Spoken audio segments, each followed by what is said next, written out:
Hey everyone, I'm Paul and today I'm doing another RAV4 comparison video. You're already familiar with my RAV4, but I have a second one here, and this car is from Japan. His name is Midnight. This belongs to my friend Omar from the OG RAV4 channel on YouTube, and the steering wheel's on the wrong side. That's weird. Let's check it out. My RAV4 is from 1997, but I've installed the newer dual beam headlights from the 1998 and up RAV4. The grille has round holes in it, and this car has orange reflectors on the fenders that don't light up. The marker lights work on the Japanese version. This RAV4 is a 1995 model year. The first generation RAV4 wasn't sold in the United States until 1996. This car has the original single bulb headlights, and the previous owner added this big brush guard bumper, probably from a Ford Explorer. The grille has diamond-shaped holes in it. In the United States, the steering wheel is on the left side of the car. I can reach out the window and pull up the antenna, and my mirrors are big. The Japanese car has smaller mirrors, and the steering wheel and antenna are both on the right side. My fuel door is on the left side of the car. You can tell by the taillight design that my car is the earlier 1996 and 1997 version. 1998 through 2000 model year taillights look like this. I added adhesive pinstripes between the taillight sections on my car, and I think it looks better. The Japanese car has the same taillights, but these were not modified. The spare tire configuration is also the same. The fuel door is also on the left side in the Japanese RAV4.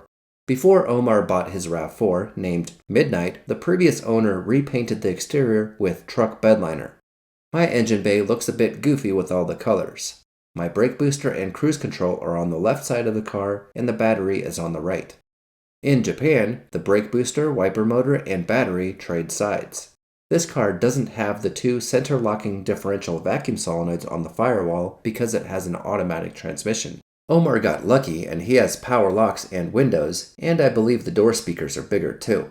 He has the 3-spoke steering wheel, and the headlight and wiper stalks swap places compared to the US version.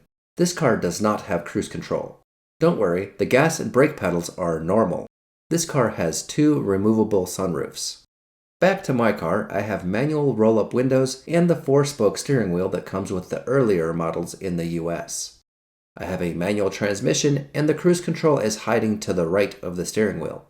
I guess I have the poverty version and I didn't get sunroofs, but they were available. At a glance, the back of the Japanese RAV4 looks exactly the same as mine. The rear vent windows open a little bit for fresh air when you're smoking those cigarettes. The left side opens too. That's nice. Oh, and those sunroofs? Well, they come off and you can clip them to the back door on these brackets. In my car, you can open the right rear window, but the left one doesn't open for some reason. Some people guessed that while you're in the US, but not in Japan, exhaust can get back into the car on the left side if you have the window open. That's a bit goofy, and I want to get a new latch so I can open my window too. The sunroofs are metal panels, not glass. You can open them as vents, and it's possible to completely remove them if you want. The bedliner paint job on this car makes them not work very well, and the factory roof rack also gets in the way. Back in the garage, I took one of the crossbars off so I can show you the sunroofs. I didn't take the second one out. I apologize for my laziness, but with these older cars, you're also taking a risk because the seals can start leaking when you mess with the sunroof. On the passenger side, my car has an airbag on top of the dash and a glove box below. In Japan, you get the same glove box, but no airbag for the passenger. Instead, you get a flat tray on the dash and a cup holder. Now Omar will tell you more about the interior.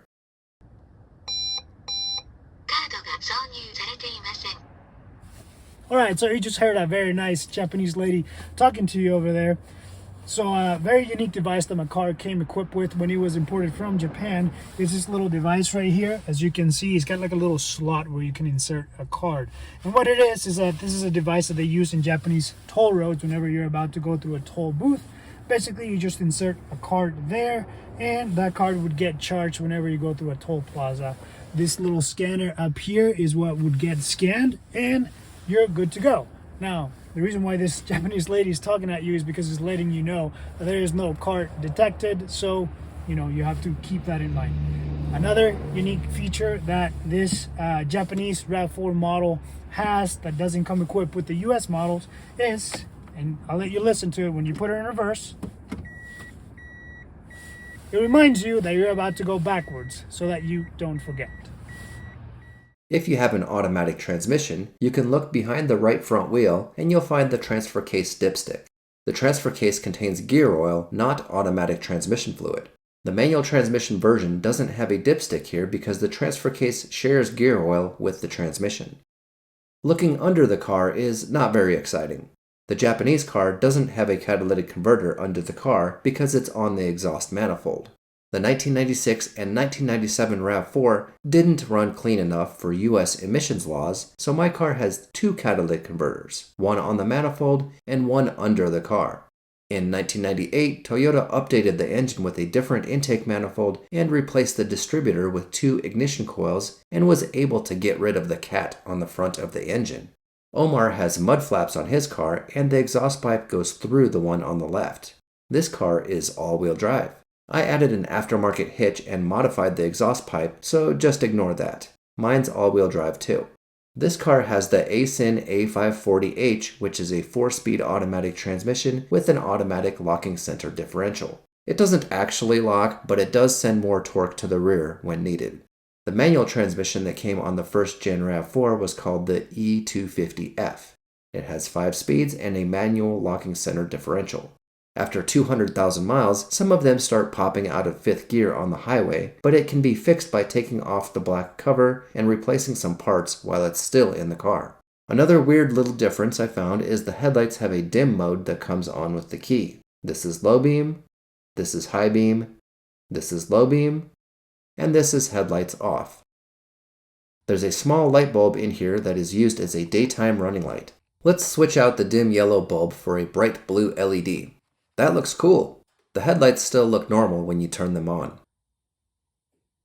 The US version did not have the small running light, but in 1998 you can have separate high and low beam lamps. Also, all first generation headlights are glass. They will not fade or turn yellow. This sticker is from my car. In the US and Canada, the RAV4 has EGR, which stands for exhaust gas recirculation. A valve on the back of the intake manifold sends some exhaust back into the intake while cruising to reduce combustion chamber temperature. This reduces oxides of nitrogen emissions. The Japanese car does not have EGR. The EGR valve is normally right here behind the throttle body, and this car has nothing there. This is my emissions label. It tells you I have a 2-liter engine, 2 oxygen sensors, and 2 3-way catalytic converters. It tells you the valve clearance, but that's really not adjustable on the 3SFE. You can take the camshafts out and change valve lifter shims, or try to force them in and break them while the camshafts are in, but it's a fool's errand. Just get a remanufactured cylinder head if your valves are loose. This sticker tells you my car takes 1.5 pounds of R134A refrigerant for the air conditioning system. The driver's door jamb sticker on the left side of the car has the VIN and tire pressure. My VIN starts with a J, and that means it was made in Japan. It also tells you the date of manufacture. My car was made in August of 1996, and it's a 1997 model year. I have the E250F transmission, and the model is SXA10. SXA15 is the 4-door RAV4.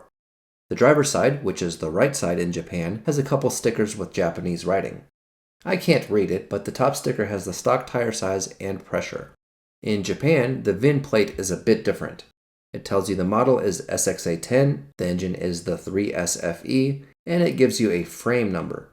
It also tells you the transmission is the A540H, which is the 4-speed automatic.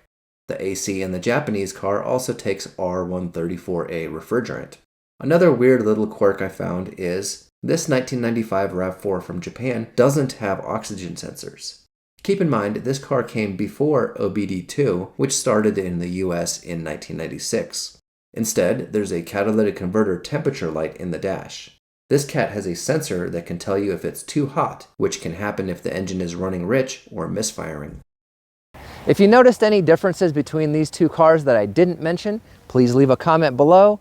And remember to check out my RAV4 playlist for repair videos on my car. Also, if you want to see more about this car, head over to the OG RAV4 channel to see more. See you guys next time.